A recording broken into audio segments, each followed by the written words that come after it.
नवताज पहनाए गए राजा चार्ल्स तृतीय को उनकी मां महारानी एलिजाबेथ द्वितीय ने सिर्फ एक मुकुट से अधिक छोड़ दिया था। आभूषण से लेकर रियल एस्टेट तक कुछ भी सहित बड़े परिसंपत्ति पोर्टफोलियो धन परिवर्तन का हिस्सा है। एलिजाबेथ द्वितीय दुनिया के सबसे अमीर व्यक्तियों में से एक थी। उनके पास लंदन लैंडमार्क, बकिंघम पैलेस और स्कॉटलैंड में खेत के विशाल स्वेट सहित कई शानदार घर थे। लेकिन उनके पास अन्य अमीर व्यक्तियों की तुलना में अपने सामान से लाभ उठाने के बहुत कम अवसर थे। ब्रिटिश राजशाही की ब्रांड वैल्यू ब्रांड फाइनेंस द्वारा 2017 में 7,800 करोड़ रुपए से अधिक होने का अनुमान लगाया गया था।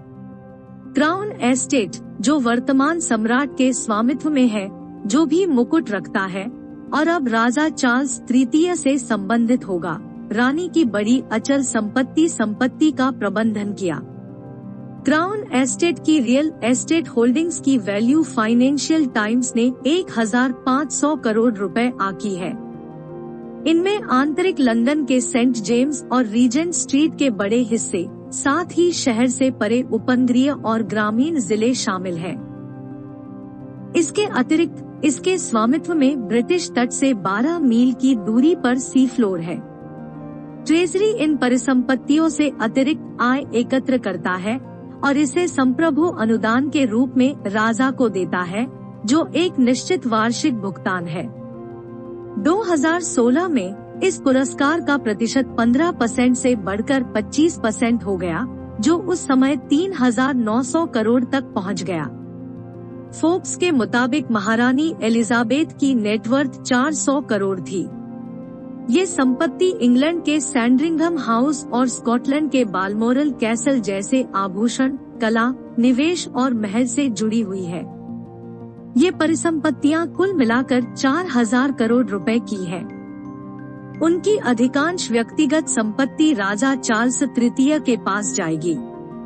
राजा की आय का मुख्य स्रोत लैंकेस्टर की डची से आएगा, जो 18,248 हेक्टेयर निजी भूमि है, जो 1,399 से उनके पास है और जिसका मूल्य 6,500 करोड़ रुपए होने का अनुमान है।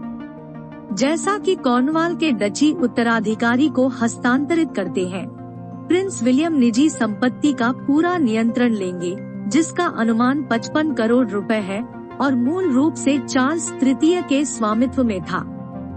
किंग चार्ल्स तृतीय के कई फायदे हैं, जिनमें संपत्ति कर से छूट, विरासत पर 40% संपत्ति कर शामिल है, जो आम लोगों पर लागू होता है, लेकिन रॉयल्टी नहीं।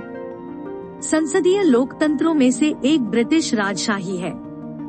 यह दर्शाता है कि भले ही राजा राज्य का प्रमुख है, कानून एक संसद द्वारा विकसित और पारित किए जाते हैं, जिसे लोगों द्वारा चुना गया है।